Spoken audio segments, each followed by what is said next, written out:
Nint men basoro nege nyamuan kilin dafara nege la kaufi anga fulini wali mandombe awi au munu be lajel la wala sa kuna funu be soro malikunka ani jefa wara kunka ni atma sele bi bamalanga kuna funi na kuma bawo fleni anga frontiera fanga ministry nyama Muktar Wan aye farafina klibi fe jamana uka jakuluba CEDEAO ka lasigide ma en fait malikuna ayo bismillah ka beni septembre kalo kli disabaye son excellence Hamidou Boulia ira ka kuma la ka fo gele même Mali ni CEDEAO che ko chamankera okoula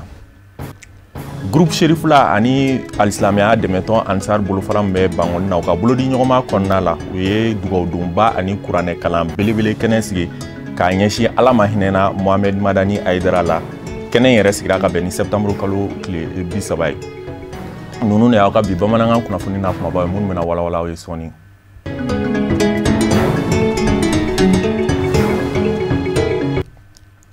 kafuli kura ka nyeshi auma anga frontiera fanga ministry nyama Muktar Wan aye farafina klibi fe jamana uka jakuluba CEDEAO ka lasigide ma en fait Mali kono ya ayo o bisimila ka beni septembre kalo kli bisabay son excellence Hamidou Boulia ira ka kuma la ka fo gɛlɛya mun bɛ Mali ni CEDEAO cɛ ko caman kɛra a kow la Kafunɛ Bacili bɛ ɲɛfɔli caman kɛ a ko kun kan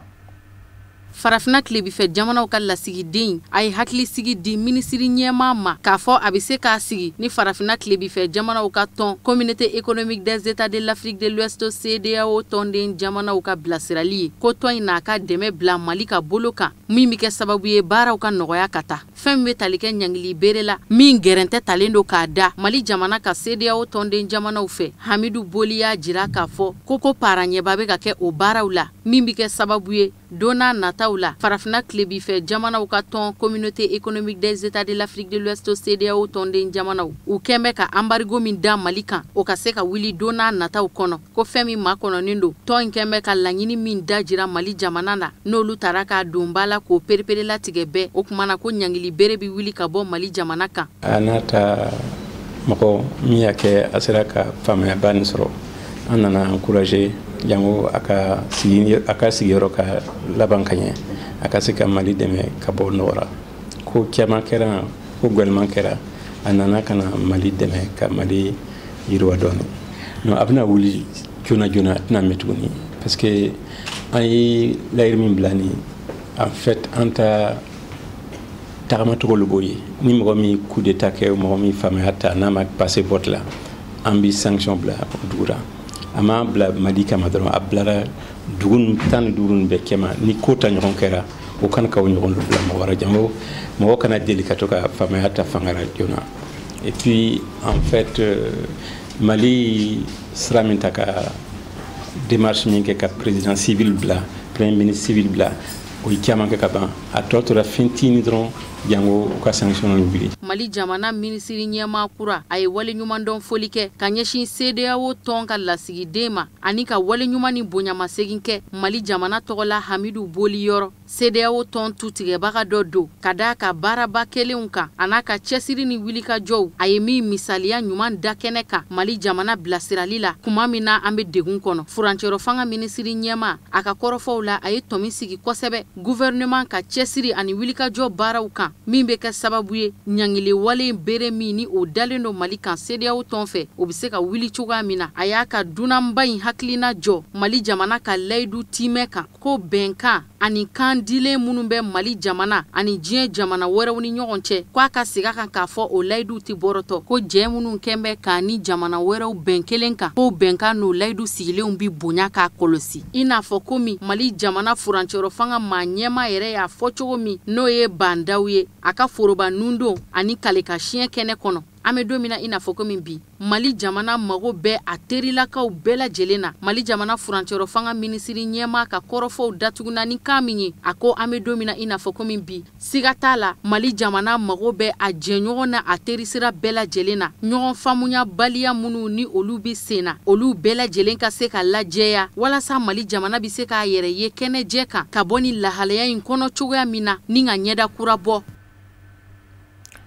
Groupe Sherifula ani Alislamia dɛmɛtɔn Ansar bolofara min bɛ Bangoni na olu ka bolodi ɲɔgɔnma kɔnɔna la u ye dugawudonba ani kuranɛ kalan kɛnɛ belebele sigi ka bɛn ni septembre kalo tile 30 ye Bangoni Janginɛbugu la k'a kɛ tasibila ye ka hinɛ se Ala ma hinɛna Mohamed El Madani Haidara la. Kɛnɛ in yɛrɛ ɲɛmaya tun bɛ Sherif Ahmed Tidiane de bolo. Samayira Sanogo ni Ibrahim Kulibali ka sɔrɔlen don. Kumakan bɛ lase Kafunɛ Bacili fɛ.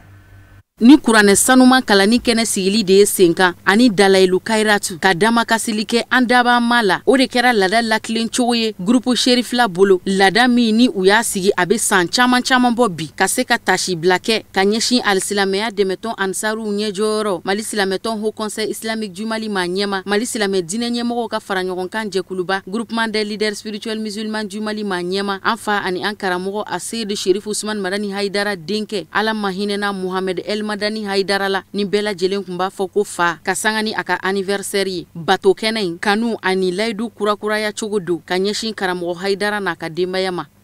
Depuis fa bɛ balola baara in bɛ sen kan mais tuma min na Ala y'ale ka miniji dɔgɔya an bɛ wajuli labɛn Korofina Bayisa ninnu ka da la salon de an y'a lajɛ komi yen dɔgɔyara jama de la an nana kɛ Bangoni Janginɛbugu terrainba la Ala fo k'Ala barikada Ala min sɔnna ka Sherif Usman Madani Haidara kɛ an ma sababu ɲuman ye k'an kanda ka bɔ jugujugu ni walejugu bɛɛ lajɛlen nin na ka tila k'an kɛ dugadenw ye bangebaa labatolaw ye bon tuma min na denmisɛnnin jɛkulu an nana ye k'a fɔ a ye den minnu sɔrɔ den ninnu sen da cɛkɔrɔba sendannɔ la n'o ye adamadenya dilali ye ni ka Ala ka diinɛ tiɲɛ walawala ka jogo fɔ Ala ka danfɛnw ye o de kama an y'a ye vraiment den ninnu kɛra fa ye n'a ma ɲɛ an ye cɛkɔrɔba kanu a kanu kelen ka kan ka tugu den ninnu na. San tɔw la Ala ma hinɛna Mohamed El Madani Haidara la ni bɛɛ lajɛlen kun ko a ma ko fa ale ka anniversaire ɲaɲali baaraw kun bɛ sigi sen kan kɔrɔlen ni wajulu su de ɲɛnamayali ye nka ɲinan san ko labɛnba jɛkulu y'a kanu ni ka alikuranɛ sanuman kalani kɛnɛ de sigi sen kan. Ni baara ninnu bɛna kɛ tan an b'a lajɛ groupe Sherifula kɔnɔ cɛw ni muso dɔw ka mɔgɔ dɔw de tɔmɔ ka baara in di olu ma. A ye nin lajɛ ka nin baara in labɛn a bɛ ɲɛ kɛcogo jumɛn na musaka joli bɛ don a la olu de y'u sigi k'u hakililaw jagabɔ u nana ye k'a fɔ ko u ye programme min di an ma an ka lajɛ an ka ɲinɛta kɛ kuranɛ kalan ye ayiwa an se ma kɛ dumuni lɔgɔma ye 2 min ye k'o bɔ k'o di mɔgɔ ma k'o bilo da pour que Ala ka se k'o kɛ barika ye k'o don an si la ani k'a kɛ nɛɛma ye k'a ɲɛsin fani Ansari bamabatɔ ni silamɛ bɛɛ lajɛlen de ma. A ka dantigɛliw la an karamɔgɔ Sherif Ahmed Tidiane Haidara alisilamɛya dɛmɛtɔn Ansaru ɲɛjɔyɔrɔ denkɛ a ye waleɲumandɔn foli kɛ ka ɲɛsin nabaga kelenkelenna bɛɛ lajɛlen ma minnu y'u sen bɔ u kɔnɔ kɔrɔ ka na ye ni kuranɛ sanuma in kalani kɛnɛ kɔnɔ a labanna ka waleɲumandɔn foli kɛrɛnkɛrɛn ka ɲɛsin groupe Sherifula ma ka da u ka kanu ni bonya jirali la Sherifuw ka denbaya bɛɛ lajɛlen na. An bɛ nin baarakɛlaw fo kuma caman mɔgɔ ɲɛ bɛ yen I balolen don ko caman bɛ se ka kɛ I tɔgɔ la kuma dɔ la bɛɛ n'a ka ŋaniya don dɔw ka ŋaniya bɛ se ka kɛ n bɛ fɛ karisa yɛrɛ ka kɛ n fɛ o la I bɛ se ka baara kɛ o tigi tɔgɔ la a yɛrɛ bɛ yen a balolen mais ninnu ne ye groupe Sherifula ye ka fara u ka kanuɲɔgɔnw bɛɛ kan an b'o fɔ k'o waleɲuman dɔn kuma dɔ la Mohamed Madani fatulen o tun bɛ se ka ale ta jɔ o nka a ma bɔ a la dɛ a ma bɔ a la a kɛnɛ bɛ sigi san o san ɲinanta waati ninnu cogo kama o y'a kanu ka nin kɛnɛ in de sigi wa puis nin fana ye kɛnɛ la belebeleba de ka na fara ɲɔgɔn kan kuranɛ kalila Dalailu Kairati kalanna k'a kɛ hinɛ ɲini ye Mohamed Madani ye ani silamɛ su bɛɛ lajɛlen ye o kɛra yan nɔ an ka jamana in yɛrɛ a mago bɛ dugawu la nin waati in na wa an b'a dɔn sigi kɛra minnu kama ni u yirala Ala la Ala bɛ sɔn ka fɛn k'u kama sabu u y'u ka ɲɛnamaya bɛɛ di Ala ma fo ka taa se u ka fatuli ma an ma foyi ye u nɔ na min ye juguman ye an ka dɔn na an m'o ye fiyewu o la hadamaden I ka seereya danna I ka dɔnta ma ani anw de bangera ɲɔgɔn kan ka mɔ ɲɔgɔn kan fo ka taa se ale ka tununi ma o la anw bɛ min seereya a nɔ na o de ye ɲumanya a dan k'a fɔ Seydi Sherif Usman Madani Haidara a ka du misali kun don dentaw kan ka misaliya ta den min na k'a ladege. Seereya kan caman kɛra Ala ma hinɛna Mohamed El Madani Haidara kan kɛrɛnkɛrɛnnenya la silamɛya jogoba ɲuman minnu kun b'a la baara ka sɔrɔ ka kun cɛ ni duwawudon ye. Cheikh Oumar Konate n'ale kaye wasaden kɔrɔ ani a baarakɛɲɔgɔn caman donna fanga ɲini jɛkulu ADP Mali la o hukumu kɔnɔna la u ye kɛnɛ dɔ sigi ka bɛn ni septembre kalo tile 26 ye kayekaw fɛ Kafunɛ Bacili bɛ walawalali kɛ a ko kunkan.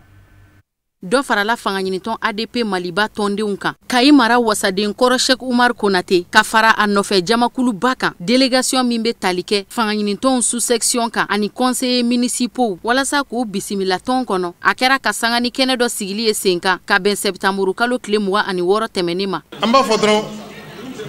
Cheikh Oumar nali an bɛɛ de nana ɲɔgɔn fɛ secrétaire général bɔra k'a fɔ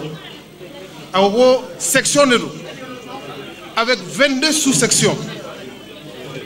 Cheikh Oumar en démission de wagati mina a ma décision ta kelen an ye ɲɔgɔn ye de an y'a fɔ Mali parti a bɛ kɛmɛ bɔ a bɛɛ y'an contacté dɔw b'u jɔ n bɛ nin d'i ma n bɛ nin d'i ma n bɛ nin d'i ma an ko wari ko tɛ mais an ko parti jumɛn bɛ yen n'a kɛwale bɛ Kayi yan i bɛ parti bɛɛ ta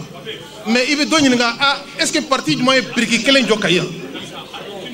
olu ye caman jɔ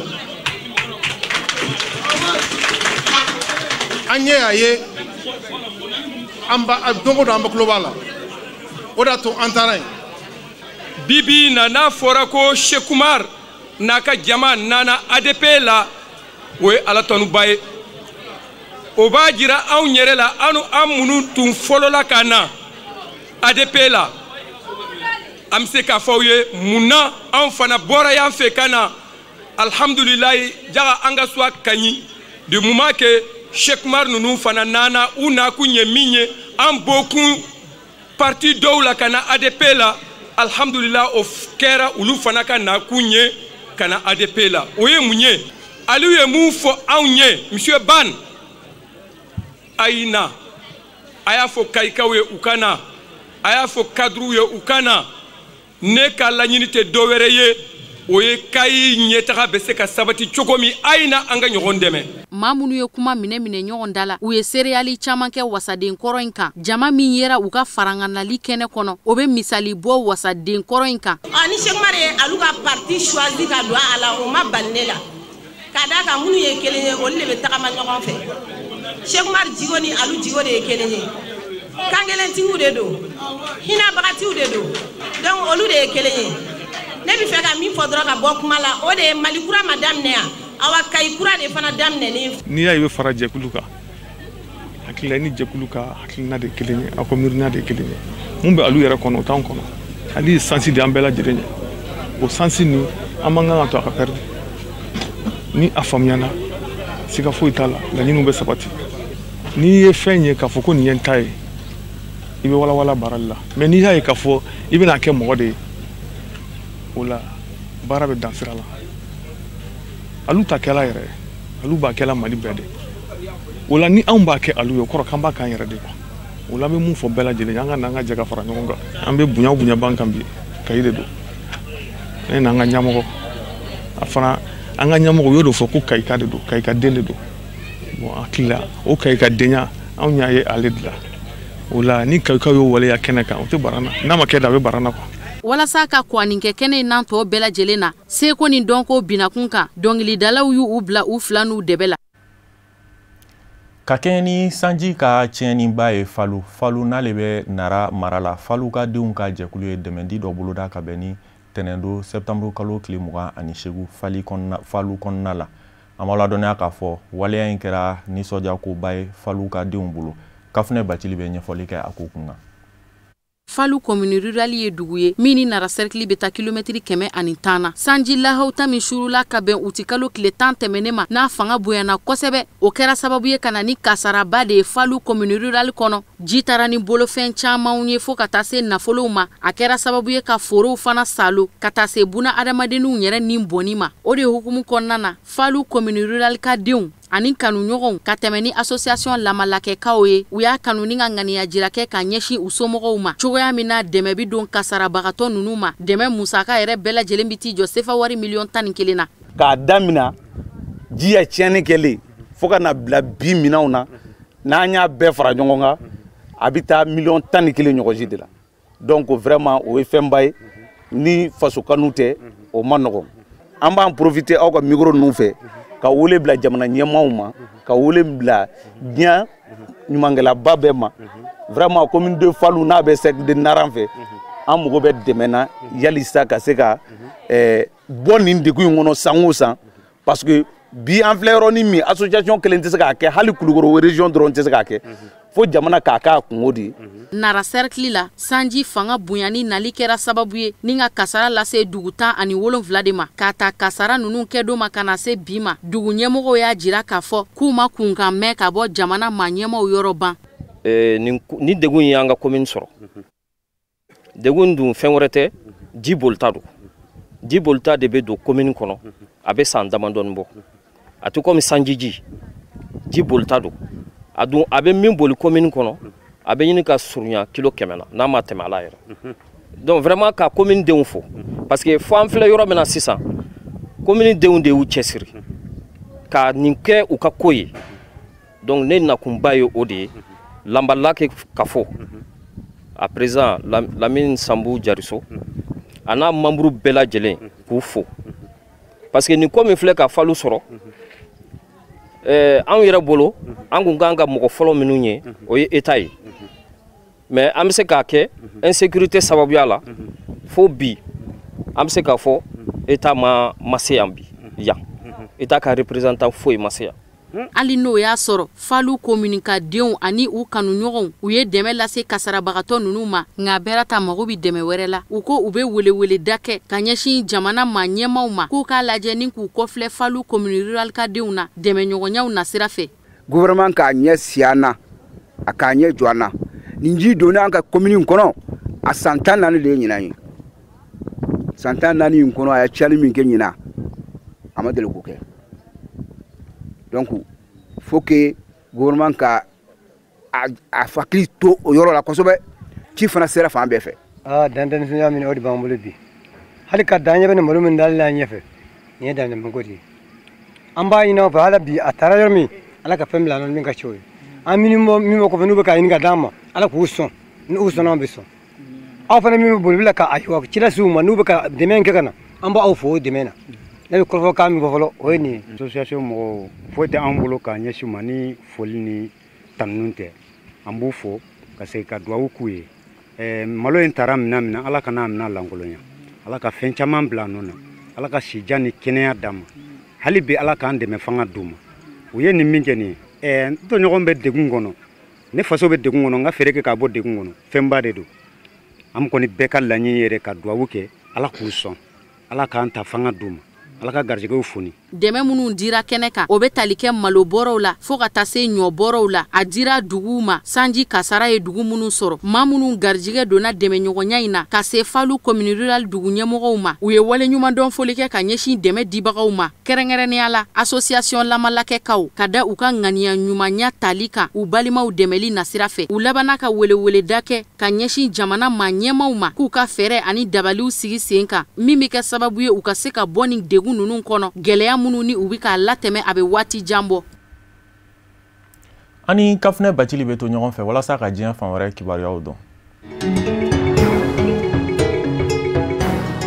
Côte d'Ivoire jamana kono Front populaire ivoirien FPI fanga ɲinitɔn y'i tigɛ ka bɔ kalata labɛnniba jɛkulu commission électorale indépendante CEI kono ɲɔgɔn faamuyabaliya ɲuɲu ni ɲaɲa minnu wulilen don jamana sariya sen dɔw nɔ kan o sitanɛ fanga bi ka bonya don o don ka taa fɛ Côte d'Ivoire jamana kɔnɔ Alain Duku ka bɔ FPI fanga ɲinitɔn kɔnɔ ni commission électorale indépendante yɛrɛ tɔn ɲɛma dangan don ale y'i tigɛ ka bɔ kalatako labɛn na ka da ɲɔgɔn faamuyabaliya caman kan a y'a kanu ni k'a ka baara ɲɔgɔnya jɔ ka bɔ commission électorale indépendante kono o cogoya kelen do yapi yapo doté fɛ ka bɔ MLP tɔn kono Ligue du mouvement pour le progrès fanga ɲinitɔn ale min yɛrɛ bɛ ka fanga sinamatɔnw jɔyɔrɔ fa kalata labɛnniba jɛkulu commission électorale indépendante CEI kono o b'a jira k'a fɔ commission électorale indépendante CEI a bɛna gɛlɛya camanw dɔn ka sanga ni kulu kɔnɔ den dɔw buruni ye min bɛna dankari kɛ tɔn yɛrɛ ka baara kɛcogoyaw nasira fɛ. Kalata labɛnni b'a jɛkulu commission électorale indépendante CEI tɔn kɔnɔ. Ɲɛkun jɔyɔrɔ 4 o de kun dira fanga sinamatɔnw ma, nka an bɛ don min na i n'a fɔ komi bi fanga sinamatɔnw jɔyɔrɔ falen don ni siège 1 pe dɔrɔn de, bari sabu ka d'a kan jɔyɔrɔ 3 tɔ bɛɛ lajɛlen langoloyalen don fanga sinamatɔnw tɔgɔ la. Fɛn min bɛ tali kɛ PDCI fanga ɲini tɔn kan, olu kɔni kun y'u ta jɛya ka bɔ a la kabini ni sɛbtanburu kalo camancɛ waatiw la. Olu ma sɔn ni k'u kalen k'u siɲɛ k'a fɔ k'u bɛ don commission électorale indépendante kɔnɔ. Fɛn min bɛ tali kɛ AFD fara ɲɔgɔn kan tɔn kan ni FPI tɔn yɛrɛ ni olu bi jɛla, ka fara LMP tɔn kan Pascal Afi Gesan ka maaw, ka fara Kabara Apian ka kulu kan. Olu kɔni y'u tigɛ ka bɔ kalata labɛnni b'a jɛkulu tɔn in kɔnɔ ka bɛn ni araba ye.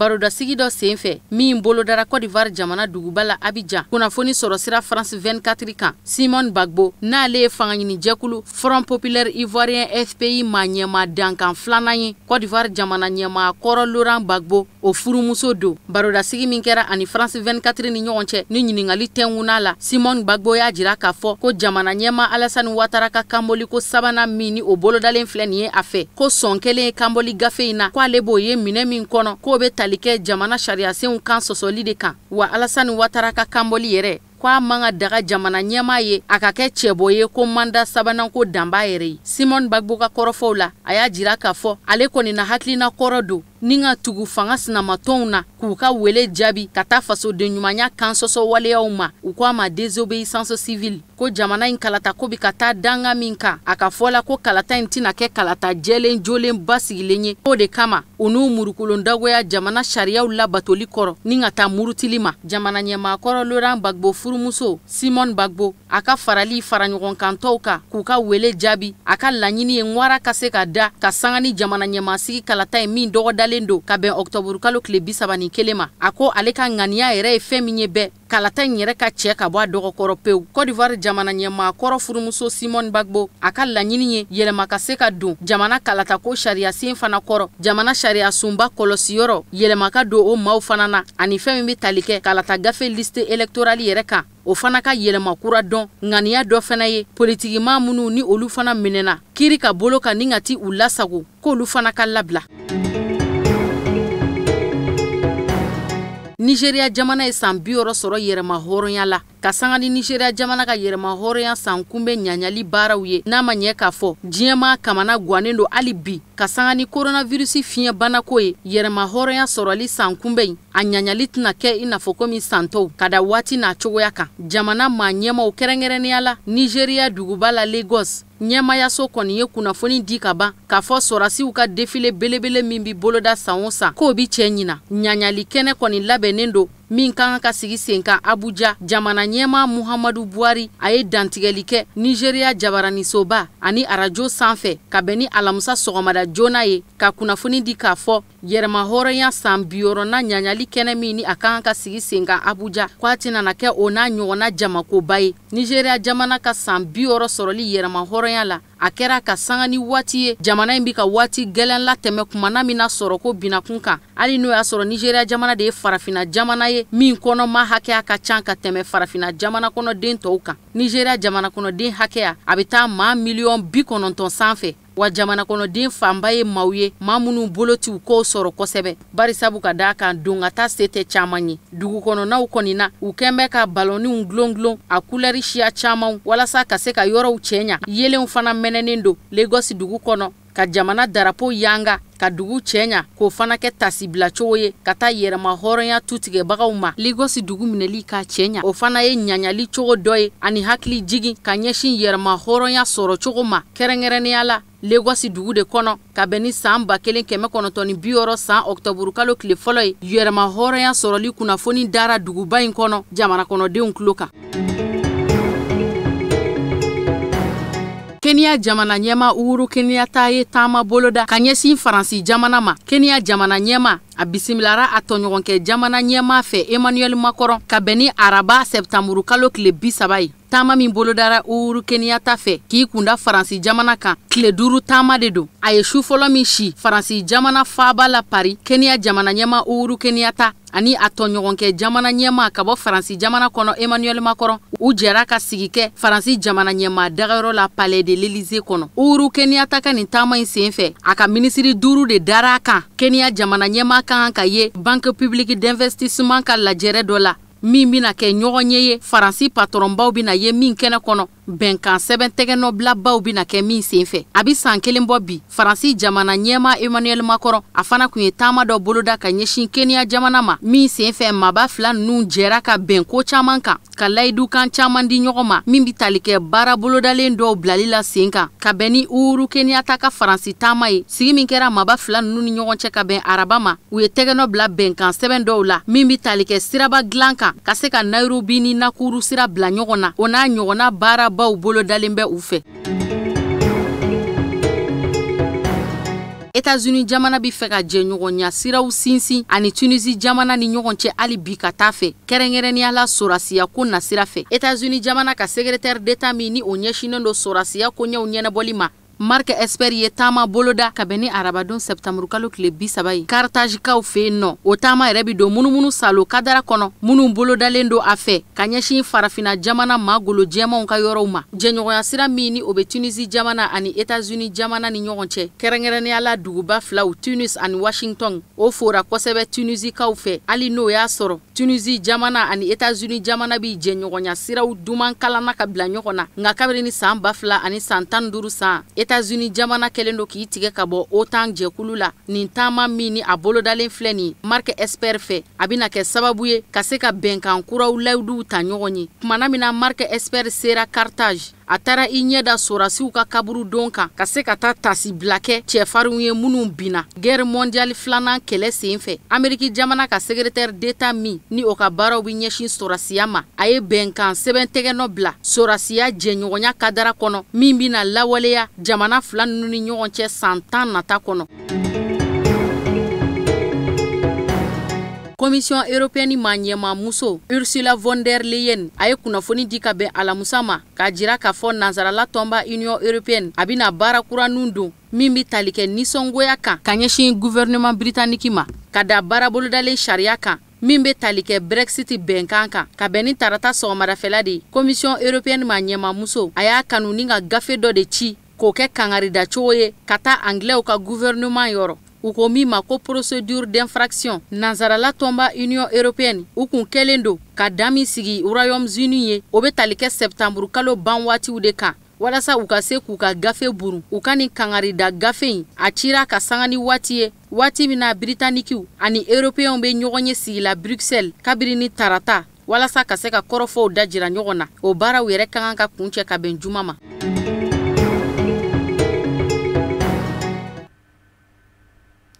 Alsilamɛya dɛmɛtɔn Ansaru dusukun kaminen no ka sababu kɛ Liya Banba ka fatuli ye bana kuntala surun dɔ senfɛ tarata tɛmɛnen ka si to san 62 la.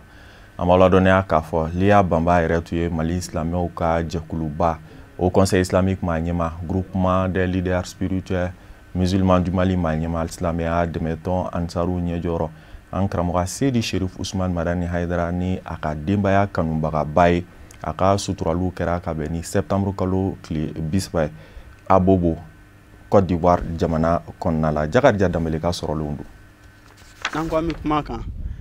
ɲɛji tɛna bɔ an ɲɛna an bɛ se ka min fɔ dɔrɔn an bɛ Ala de deli ale bɔla place min na est ce que an bɛna mɔgɔ de sɔrɔ min bɛ se ka bila o place la voilà sinon a ye ɲumanya min kɛ a y'a kɛ bi de kama ni dayɔrɔ de kama a ka ɲumanya caman de bɛ yen an tɛ se ka min fɔ ka se a dan na da tɛ se ka se min dan na vraiment an bɛ a fɔ o la ka barikada ka Ala kelen de deli Ala min ye yafa masa ye Ala ka yafa ma Ala ka hinɛ na Ala ka dayɔrɔ nɛma. An bɛ fɔra ka Sherifu fo ale min kɛla sababuya ni ma bama ka ɲɔgɔn lɔ an sadini karamɔgɔ Darasi Jani kɛra lafiya laban ko ɲuman Ala y'a d'a ma yara bin tigala kɛla ma ɲɛmɔgɔ ɲuman ye Ala y'an kama ko ɲɔgɔn ɲuman ye Ala y'a ɲɛ ma la Sherifu i na hali bisa Ala y'an bolo an bɛ min lɔ ma baba ya ko la an tun ye déléguéw la an tun bɛ baara kɛ ɲɔgɔn fɛ an mɔgɔ 12 délégué ba bɛ fara ka bɛ kɛ mɔgɔ 17 depuis an ni ma bama ka ko daminɛ ko fɔ ka se bi la an y'an mandat 2 na le bɛ nin ye wala an ma tigɛ muso tɔgɔ la tele kelen a k'a lɔyɔrɔ kɛ ni sanfɛ mɔgɔw ko ko ka ko kɛ ma baba pɛrɛn de k'a kɛ yara bi tigɛ an b'a ɲini ala fɛ ala y'a ɲina la la yafa ka ye n balimakɛ min dɔnnen bɛ kɔrɔ tɔgɔ la Adama Bamba an bɛɛ de ye bon kelen an bɛɛ mɔnayɔrɔ kelen an faw de ye kelen vraiment min kɛla ni an tɛ se ka foyi de fɔ an bɛ Hayidara n'a kɔ bɛɛ de fo so Ansaru min b'a bija Abubakar la vraiment bɛɛ k'i seko kɛ depuis Bani ka latigɛ fɔ la si ma sigi bɛɛ wulila k'i lɔ vraiment o k'an fa an bɛna fɛn fɛn fɔ an ma ɲini ala fɛ ala barika du tɔn na den fɛn fɛn bɛ yen garijɛgɛ tɛ mu ala ka garijɛgɛ ɲuman d'a ma n ma ka taali kɛ o n ma fana ka taali sɔrɔ fɛn fɛn kɛra bi bɛɛ ɲa k'a ye n ma tanu ni jamu wɛrɛ ye ko sefucɛ kɔ a tanula k'a ka alibetu le kanu a tanula an n'an ta bonya le kosɔn fɛn fɛn kɛra bamalaka bɛɛ bi fara ne kan ka sefucɛ n'a kɔ fo surtout imam Muktaw ani président Tidjane n'a kɔmɔgɔw vraiment ka bɛɛ lajɛlen fo foyi le t'an bolo vraiment ni nisɔndiya de parce que mɔgɔ ka file dɔ bɛ yen a bɛ jɔrɔ a la mais ka daminɛ Bani fo kana bila nɔni na vraiment bonya tɛ min ma ka ɲi. Alhamdulilayi kuma lasurunya bolo ma n bɛ min lɔ muso in ka ko la o de ye a ye layiri min ta a ye baara kɛ n'a ye kabini a nana a yɛrɛ kalifa Ala ma k'a yɛrɛ kalifa sirifuw ma n'o la belebele Yasir Sherifu Usman Madani Hayidara ye diinɛ farikolo dɛmɛ na ka musow conseiller ka don musow ni kojugu cɛ ka musow wele ka na Ala ma vraiment kunfin dɔ nka a ye dɔ k'o la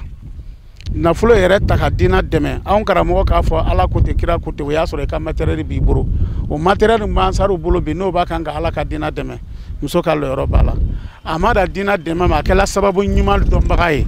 n'o ye sirifucɛ bɔnnaw bonya ye kɛrɛkɛrɛ bolo ma Ina Hayidara sen tun ye muso nin ye Ina Hayidara bolo tun ye muso nin ye muso nin k'a ka présidentiya kɛ ka ban a ye lon kelen choisi lɔgɔkun kɔnɔ Ina Hayidara denw Ina Hayidara yɛrɛ a bilanw a musow aw ka fani o bɛ taa ko juma o juma réunion bɛ kɛ fɛ Ina Hayidara ka so vraiment ni maya don a ye dɔ kɛ an ka sirifumuso ye n'o ye Ina Hayidara ye. Ala ka hinɛ ani silamɛ furu bɛɛ lajɛlen na ni ye kunnafoni mun bɔra association des Tangara si yɔrɔ la k'u b'a da bɛɛ lajɛlen kulo kan ka f'u ka ɲɔgɔn kunbɛnba dɔ bɛna kɛ ka bɛn ni sibiri don octobre kalo tile 3 nɛgɛ ɲɛ 9 wagati maison des jeunes na pyramide des souvenirs kɛrɛfɛ ni maa mun mago bɛ kunnafoni wɛrɛ la u bɛ se ka weleli kɛ 66 62 71 74 wali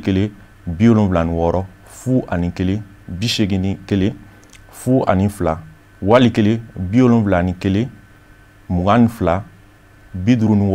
25 o fana de bɛ dan sigi bi bamanankan kunnafoniw na mun sera ka fara ɲɔgɔn kan ka bɛn ni tuma in ma kunnafoni di so ɲɛmaaso fɛ an cɛw ka lajɛli la aw kan bɛn n'Ala sɔnna ma.